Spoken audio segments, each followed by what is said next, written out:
Eu queria hoje seguir a abordagem de João, o evangelista ou o apóstolo, no capítulo 7 do seu evangelho.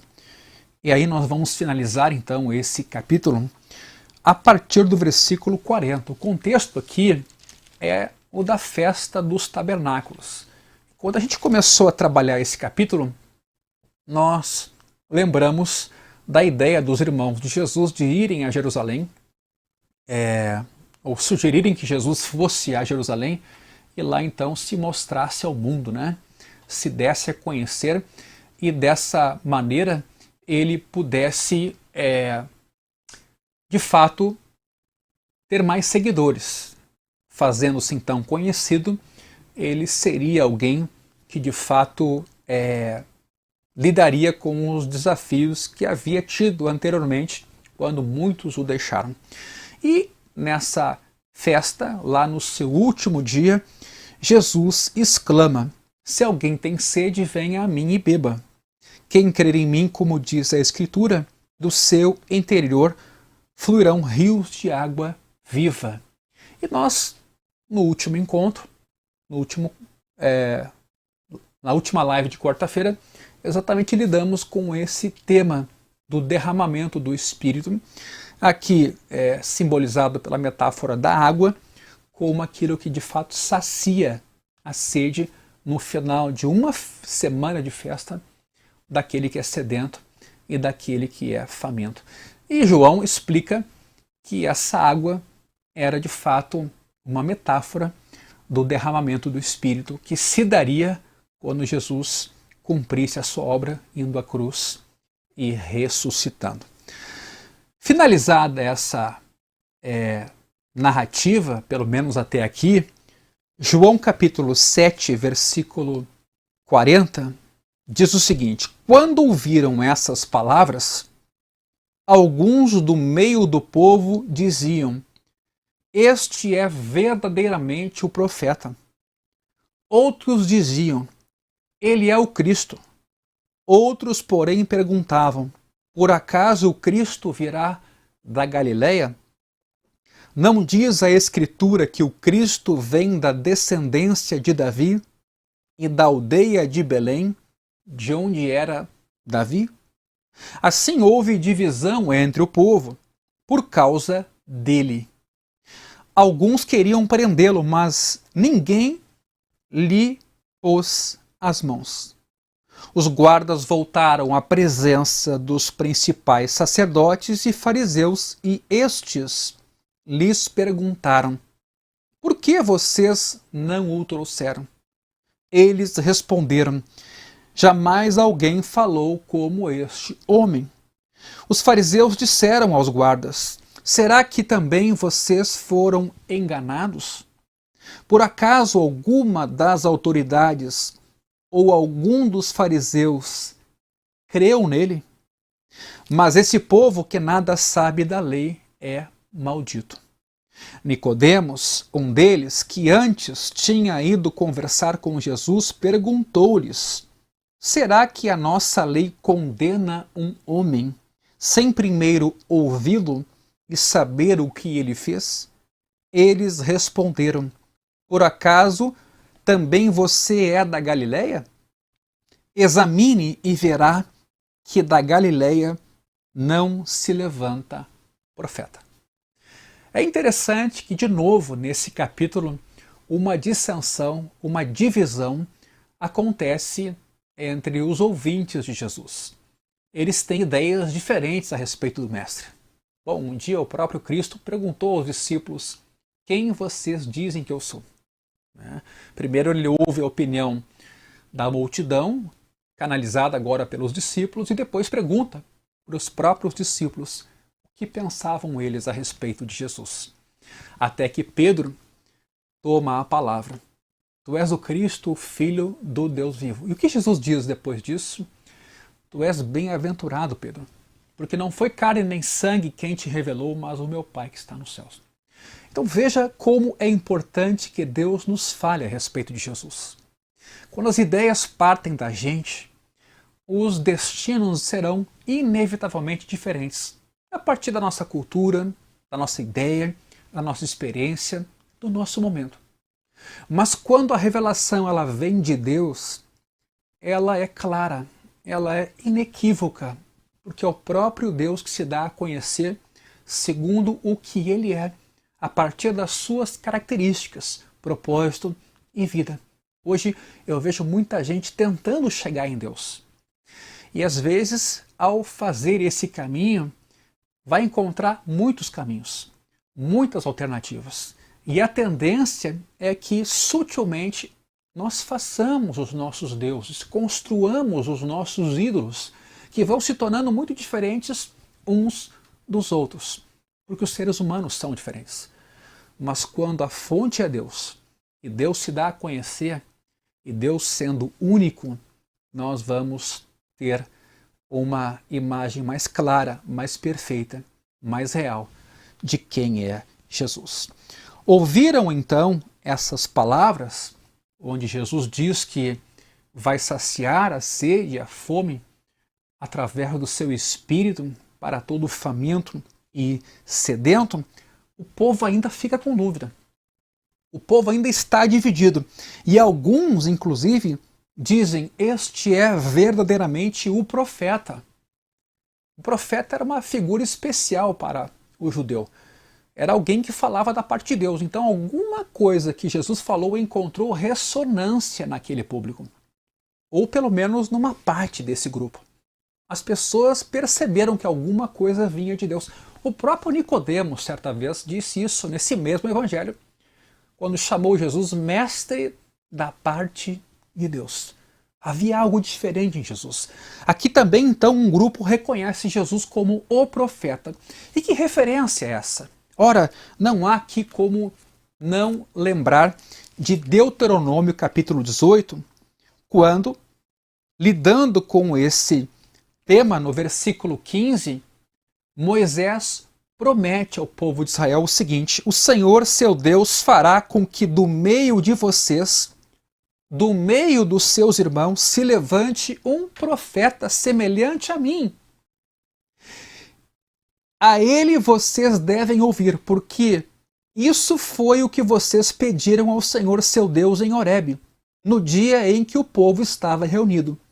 Vocês disseram: não nos faça subir de novo, não nos faça ouvir de novo a voz do Senhor, nosso Deus, nem ver este grande fogo para que não morramos. Então o Senhor me disse: eles estão corretos naquilo que disseram. Agora sim, farei com que se levante no meio de seus irmãos um profeta semelhante a você, em cuja boca porei as minhas palavras, e ele lhes falará tudo o que eu lhe ordenar. E por que a associação? Porque Jesus tinha feito multiplicação de pães e peixes no deserto. Quando então ele faz isso, obviamente os judeus começam a lembrar de Moisés, que também deu ao Israel, pelo menos foi mediador disso, o maná. E mais, Moisés também foi quem clamou no deserto para que o povo bebesse da água. Então agora os caras veem Jesus alimentando 5.000 homens, além de mulheres e crianças, multiplicando pães e peixes num lugar desértico e alimentando aquela multidão. A associação foi inevitável. Daí então o profeta semelhante a Moisés que veio para o seu povo. Daí então a razão dessa compreensão. Mas o texto prossegue dizendo que outros viam Jesus como o Cristo. E aqui então já fica claro que para os judeus de então, o Cristo ou o profeta não eram a mesma pessoa. Isso ficou claro depois a partir do Evangelho e a partir dos primeiros cristãos. Mas os judeus faziam uma distinção entre esse profeta semelhante a Moisés, em cuja boca estava a palavra de Deus, e o Cristo da descendência de Davi, o rei com quem Deus tinha feito uma aliança e cujos descendentes um dia dariam lugar ao Messias que Deus estava por enviar. Tanto isso é verdade que no capítulo 1 desse mesmo Evangelho de João, é muito interessante observar isso no versículo 19, o texto de João diz assim: este foi o testemunho de João quando os judeus lhe enviaram de Jerusalém sacerdotes e levitas para perguntar: quem é você? Ele confessou e não negou: não sou o Cristo. Diante disso lhe perguntaram: quem é você então? Você é Elias? Você é o profeta? O texto prossegue. Então, para os judeus de então, o Cristo, o Messias da descendência de Davi, não era a mesma figura desses profeta, né, semelhante a Moisés, em cuja boca estaria a palavra de Deus.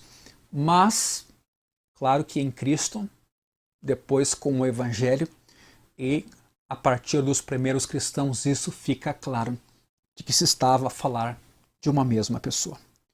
Mas a celeuma não termina aqui. Além de achar que ele podia ser o profeta e de outros acharem que ele podia ser o Cristo, aí vem outro questionamento. Por acaso o Cristo virá da Galileia? Poxa, se é descendência de Davi, e tendo a casa de Davi originado-se em Belém, e Belém ficava ao sul de Jerusalém, como o Cristo podia vir da Galileia? Não diz a Escritura que o Cristo vem da descendência de Davi e da aldeia de Belém, de onde era Davi? E de novo, se levanta aqui uma celeuma. O que o texto não deixa explícito, mas que a gente sabe, é que Jesus nasceu em Belém. E depois foi para o Egito.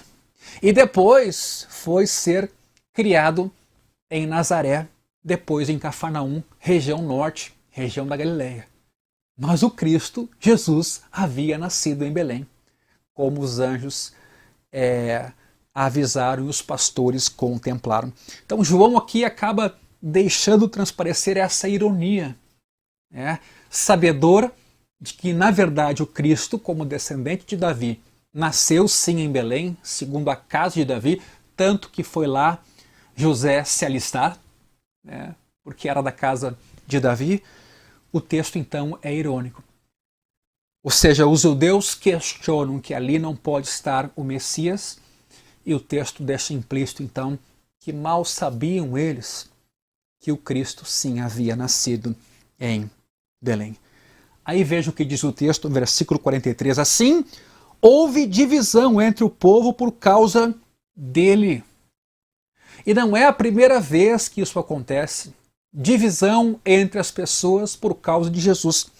Esse mesmo evangelho, no capítulo 9, versículo 16, diz o seguinte: alguns dos fariseus diziam: este homem não é de Deus, porque não guarda o sábado. Mas outros diziam: como pode um homem pecador fazer sinais como estes? E houve divisão entre eles. Isso não vai parar também nos dias de hoje. E é por isso que também a gente não pode parar de pregar o Evangelho e de falar do amor de Deus e de permitir que Deus ame as pessoas, perdoe os pecados das pessoas, salve pessoas, regenere pessoas. A palavra tem que ser pregada. Sim, haverá dissensão, haverá conflito, haverá uma opinião diferente da outra, haverá. Mas nós também cremos que Deus ilumina as mentes, os corações, para dar-se a conhecer, regenerando pessoas, salvando pessoas, abrindo os seus olhos, transformando corações. Não é à toa que os cristãos se multiplicam quase no mundo inteiro. Não é à toa que o Evangelho é pregado em todo lugar. Praticamente em todo lugar. Não é à toa que a igreja cresce. Às vezes até perseguida. Às vezes até, enquanto perseguida, cresce mais. Porque onde abunda o pecado, superabunda a graça. Onde mais resistência às vezes existe, mais ali Deus põe a sua mão para fortalecer o seu povo. E esse exemplo não é um exemplo isolado. No próprio Evangelho ainda, no capítulo 10, versículo 19, Jesus falando sobre o bom pastor. Por causa dessas palavras, houve nova divisão entre os judeus. Muitos deles diziam: ele tem demônio e enlouqueceu. Por que vocês ouvem o que ele diz? Agora veja, Outros diziam: este modo de falar não é de endemoniado. Será que um demônio pode abrir os olhos aos cegos? Isso nos mostra que a gente não pode recuar. Isso nos mostra não um relativismo a respeito de quem é Deus e quem é Jesus e do que é a igreja cristã. Isso nos mostra que há fundamentos para se crer em Jesus. Na própria natureza, na criação de Deus. Na própria manifestação de amor que Deus, ainda que sejamos pecadores, nos permite veicular. Ou seja, há coisas na vida, há coisas na família. Por mais que a gente às vezes observe o caos, fique desanimado e até tenha um certo pessimismo diante das dificuldades, em especial da pandemia, Deus às vezes irrompe com flashes de amor, flashes de esperança, com horizontes iluminados que nos mostram que Ele não esqueceu da gente, que Ele nos ama, que Ele se importa conosco, que Ele está presente. Isso você não pode esquecer. Então, nesse texto, há uma divergência, há uma contenda. As opiniões, elas diferem. E as pessoas responderão por essas opiniões, ou contendas, ou dissensões, porque elas levarão as pessoas a diferentes destinos. E aqui eu lembro do que Jesus disse: eu sou o caminho, a verdade e a vida. Ninguém vem ao Pai a não ser por mim. Está ali o cara, está ali o Cristo, Filho de Deus, encarnando os atributos de Deus, as características de Deus, agora na forma corpórea, se dando a conhecer ao mundo. E em amor, perdoando pecados, incluindo os excluídos, dando atenção a mulheres, a órfãos, a leprosos, a doentes, a mendigos, a povos que não são judeus. Esse Deus se encarnou e foi se manifestar desse jeito, dessa maneira. Então o texto, no versículo 44, nos diz que alguns, dentro desses grupos, queriam prendê-lo, mas ninguém lhes pôs as mãos. Eu acho interessante que a gente leia sempre um evangelho no seu todo, como esse de João. Porque João tem uma coerência na sua narrativa. E ao falar então desse jeito, que queriam prendê-lo, não há como a gente não olhar alguns capítulos à frente desse evangelho, como por exemplo o capítulo 15, no versículo 18, quando lá Jesus mesmo diz assim: se o mundo odeia vocês, saibam que antes de odiar, vocês odiou a mim. Se vocês fossem do mundo, o mundo amaria o que era seu. No nosso último culto, domingo, na Sojipa, eu dizia exatamente isso. Às vezes a gente não tem oposição, não atrai oposição, talvez porque é conivente demais. Talvez porque é teórico demais. Talvez porque é medroso demais. No nosso anúncio, no nosso testemunho, porque não estamos, ao pregar o evangelho, de alguma maneira, lidando com oposição. Não é que a igreja tem que ser antipática, não é que a igreja tem que ser moralista, não é que a igreja tem que olhar o mundo de cima para baixo. Nós somos pecadores, todos nós. Mas às vezes a igreja, ela se omite. Ela tem medo. Ela tem receio de até onde ela pode ir. E nesse ato de omissão, os conflitos acabam. Nossa luminosidade sucumbe, o nosso sal perde o sabor. A nossa relevância passa desapercebida, porque não estamos cumprindo o nosso papel. Palavras de Jesus: se o mundo odeia vocês, saibam que antes de odiar vocês, odiou a mim. Então, a gente está vendo aqui Jesus sendo perseguido, desdenhado, como vamos ver logo a seguir. Tentam prendê-lo, já havia um mandado de prisão expedido pelo Sinédrio. Então é o Filho de Deus e estão querendo prender o Filho de Deus. E se nessa hora a gente consente, se cala, ou a gente se omite, qual é o nosso papel num momento como esse? Se vocês fossem do mundo, o mundo amaria o que era seu. Mas vocês não são do mundo, pelo contrário, eu dele os escolhi e por isso o mundo odeia vocês. E aqui então ele termina. Lembrem-se, o servo não é maior do que o seu senhor. Se perseguiram a mim, também perseguirão a vocês. Se guardaram a minha palavra, também guardarão a de vocês. E aqui sim o paradoxo. Ao mesmo tempo em que a igreja, ou Jesus, ou a verdade cristã enfrenta a oposição, ao mesmo tempo, ela, quando é pregada a verdade do evangelho, terá aceitação. Pessoas se converterão, nascerão de novo. Na nossa família, no nosso entorno, na nossa comunidade, no nosso trabalho, mas não podemos perder o sabor. O sal, se vier a ser insípido, Jesus disse, ele não serve para nada mais. E Deus nos comissionou, porque nos iluminou e nos encheu de amor, de compaixão, de generosidade, de verdade, para a gente dividir com o mundo inteiro. Mas a igreja não deve buscar a oposição. A igreja deve buscar amar. Mas a oposição pode ser a consequência. E a igreja não pode recuar. Ela tem que continuar amando, mas ela tem que estar também embraçando o escudo da fé e a palavra do evangelho. Alguns queriam prendê-lo, o texto diz, mas ninguém lhe pôs as mãos. E aqui eu adicionaria, porque ainda não havia chegado a sua hora. Deus está sob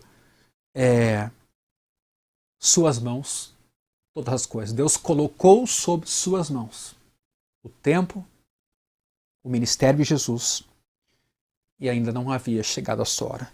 O que aconteceu com essa divisão que houve aqui? A ponto até de os guardas enviados pelo Sinédrio não poderem prender Jesus. Eles voltam para o Sinédrio.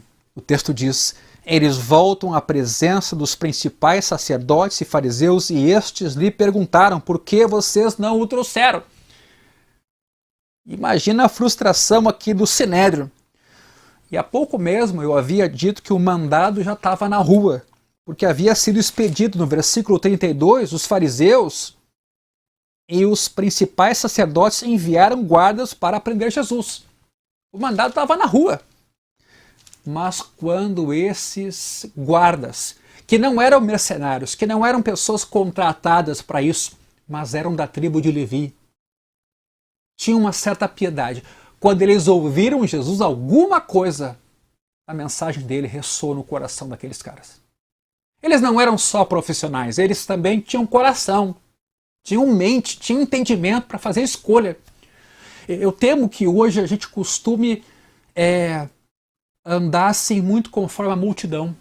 Tem até um nome que agora me fugiu, quando a gente é movido pelo todo que está em nosso entorno, né? Ao nosso derredor.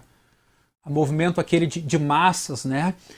Em que as pessoas elas não fazem as suas escolhas baseadas em critérios adequados, fazendo um julgamento mais aprimorado, cuidadoso, às vezes porque a sua vida está ali implicada e isso levará ela a um tal destino.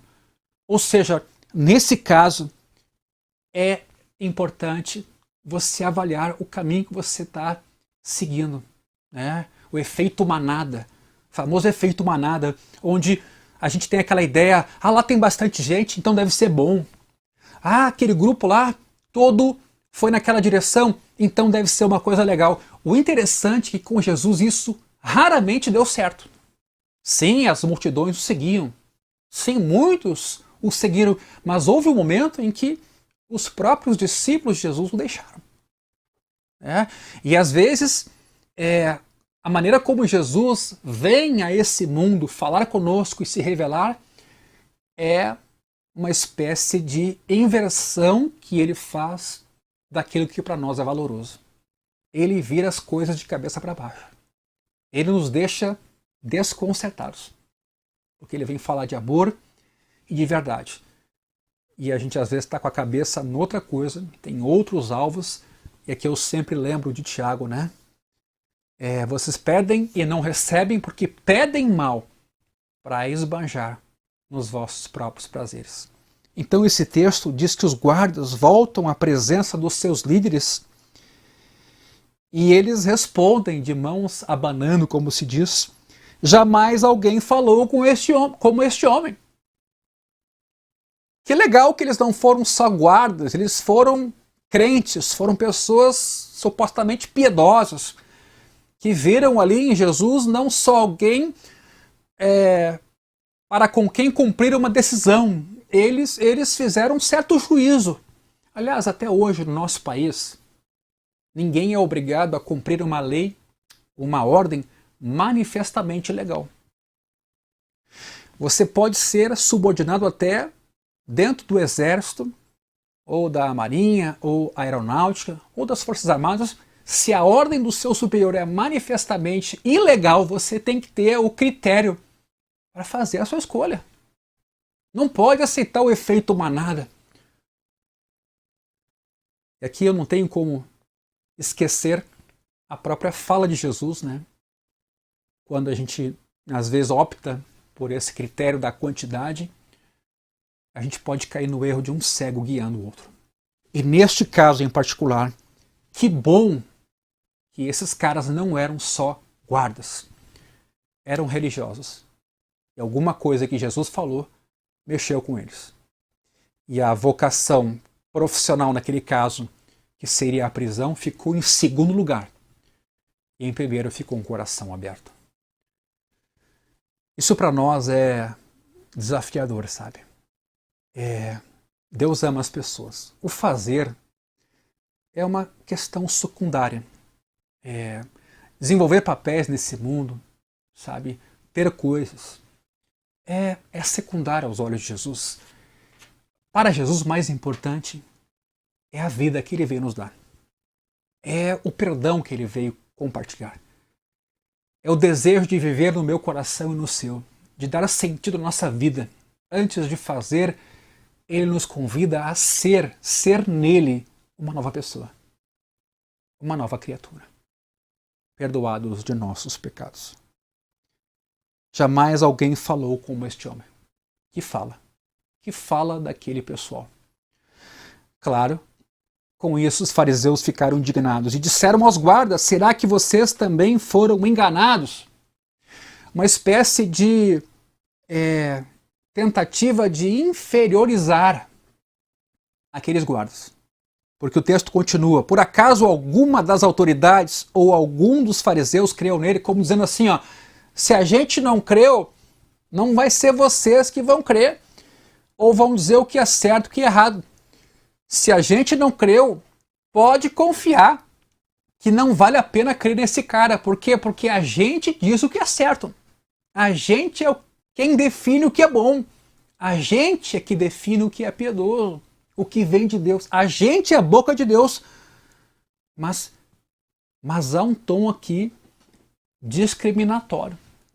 Há um tom aqui de menosprezo a essas pessoas que trabalhavam como guardas no Sinédrio, mas tinham a sua fé.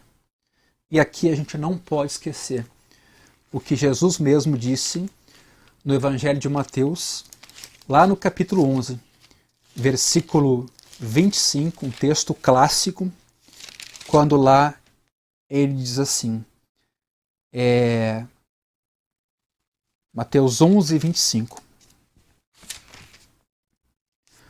Exclamou Jesus: graças te dou, ó Pai, Senhor do céu e da terra, porque escondeste estas coisas dos sábios e instruídos e as revelaste aos pequeninos. Sim, ó Pai, porque assim foi do teu agrado, tudo me foi entregue por meu Pai. Ninguém conhece o Pai a não ser... Ninguém conhece o Filho a não ser o Pai, e ninguém conhece o Pai a não ser o Filho, e aquele a quem o Filho o quiser revelar. Ora, veja bem, Jesus dá graças ao Pai, porque na decisão do Pai, aprove a Deus salvar os que creem pela loucura da pregação. E às vezes são os simples que aderem a essa mensagem. desprezados no mundo, ridicularizados, tidos muitas vezes como menos eruditos, menos informados, menos criteriosos. O próprio Cristo aqui diz: obrigado, Pai, porque te revelaste aos pequeninos. E não deixa de ser essa a situação aqui. Também vocês foram enganados? Por acaso alguém das autoridades ou dos fariseus creu nesse cara? Quer dizer, quem vocês pensam que são para opinar ou para crer nesse cara se a gente não se aventurou a fazer? Que perigo! Que perigo quando a gente entrega a nossa fé para uma suposta autoridade, que pode estar equivocada. Ora, Lutero, quando lidou com esse tema na Reforma Protestante, ele reaveu o conceito do sacerdócio universal do crente para dizer que todo crente, por meio de Jesus, tem acesso a Deus e não precisa de mediador humano. Não precisa de mediador humano, que o próprio Cristo é o nosso mediador. Isso nos dá uma certa alegria, porque a gente não tem pedágios para chegar em Deus, mas de um outro lado, isso nos dá uma responsabilidade por nossas escolhas, para quem entregamos nosso destino, a quem devotamos nossa fé. E é claro que quando isso acontece em direção a Deus e o seu Filho, podemos confiar. A partir do Cristo que se revela na Escritura, que tem a sua palavra, que hoje nos foi deixada por escrito na Bíblia, esse é o melhor critério, o melhor juízo para a gente saber quem é Cristo nos dias de hoje, onde Ele está.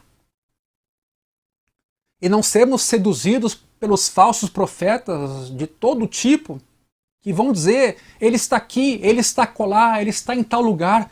É preciso que você, a partir da Escritura, que é o próprio Cristo se revelando na palavra, você faça juízo, você avalie, você creia em Cristo segundo o que Cristo mesmo é. Você não crê em um outro Deus parecido com Cristo, onde você chama Ele de Cristo, mas que você tem experiência com o próprio Cristo. Cuidado com as mediações humanas, cuidado com os falsos líderes, cuidado com os falsos profetas, cuidado com as religiões que se proliferam, manifestações culturais dos seres humanos, porque é o caminho do homem tentando chegar lá. Deixe Deus ser Deus, deixe Deus fazer o caminho de descida, e Ele se revelará a cada um de nós na sua plenitude. Ele faz isso por meio da Escritura, por meio do Cristo, que é a encarnação do Deus invisível. E esse Cristo, Ele tem a sua história contada aqui na Bíblia, na sua Escritura, na palavra, para nortear nossa fé. Gente, como isso é importante. Hoje a gente está acostumado a seguir quem tem o maior número de seguidores. Hoje a gente está acostumado a, sei lá, caminhando no centro, olhar uma multidão, de repente a gente vai de curioso na direção daquela multidão. Deve ter alguma coisa legal lá. A gente é muito sensitivo nesse sentido. A gente às vezes nem sempre tem os elementos adequados para fazer as nossas escolhas. E eu quero colocar isso de forma muito importante aqui. Não entregue a sua vida a não ser a Deus. Não entregue a sua eternidade a não ser a Deus. Não entregue o seu futuro, da sua família, da sua casa a não ser a Deus. Não invente. Não se arrisque. Não seja pretensioso de pôr em risco tua eternidade, a saúde da tua família, a saúde da tua fé. Por favor. Aqui há uma liderança super pretensiosa, né? Imaginando que não era possível um leigo da multidão ou um guarda que fosse fazer qualquer tipo de escolha ou avaliação. Por quê? Porque a liderança já tinha feito ela. Como isso é sério hoje? Pois o texto prossegue dizendo esse povo, agora o Sinédrio está dizendo, esse povo que nada sabe da lei é maldito. Havia lá em Israel essa ideia do povo aqui, que nada sabe da lei, tinha uma palavra hebraica que traduzida significava o povo da terra. Quer dizer, Deus era o Deus do céu e a sua lei vinha do alto, e o povo era o povo da terra. Então havia uma espécie de distância entre Deus, sua palavra, sua lei e o ser humano. Depois essa distinção ficou entre os rabinos e os leigos. E num certo tempo essa distinção ficou entre judeus puros e judeus que não eram puros, aqueles judeus da Galileia, de Samaria. O fato é que existe uma espécie de hierarquia aqui.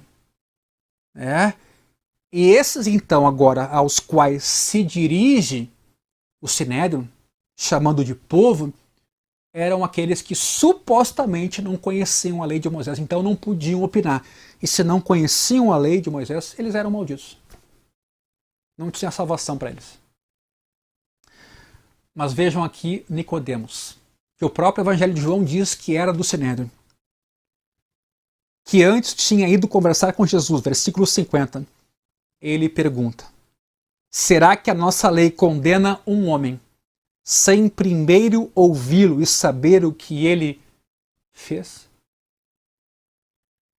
Nicodemos, então, está sugerindo aqui cautela, calma, advertindo aquele grupo que está sedento por prender Jesus.